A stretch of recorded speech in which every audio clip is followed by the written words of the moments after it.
তোমা হতে সৃষ্টি আমার, তোমাতে আমি বিলীন হয়ে যাব।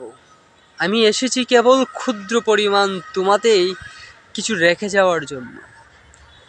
আমার অস্তিত্ব রবে না, রবে কেবল স্মৃতি।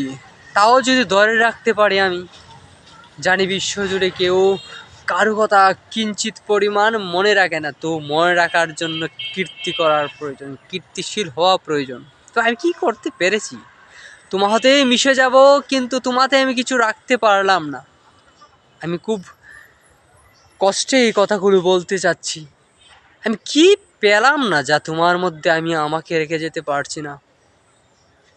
আমি বলছি হে পৃথিবী তোমাকে, হে প্রকৃতি তোমাকে আমি বলছি, তোমার হতে আমি কি পাইনি? তুমি আমাকে কি দেওনি? না আমি তোমার হতে কিছু নিতেই পারিনি, এটা আমার ব্যর্থতা। তবুও আমি বলি, তোমার মধ্যে আমি কিছু রেখে যেতে চাই, কেবল তোমাকে ভালোবাসি সেটা জানানোর জন্য। থাকবে না জানি, ছাপা পড়ে যাবে বালুচরের নিচে।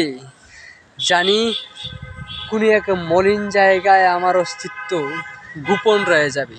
তবুও আমি আমাকে একটু উপস্থাপন করিনি, কারণ তোমাতে আমি কিছু পেয়েছিলাম আর কিছু রেখে দিতে প্রচেষ্টা করছি, তা কেবল এক স্মৃতি। তাই তোমার প্রতি ভালোবাসা রেখে আমি আমাকে উপস্থাপন করে কিছু স্মৃতি রেখে গেলাম।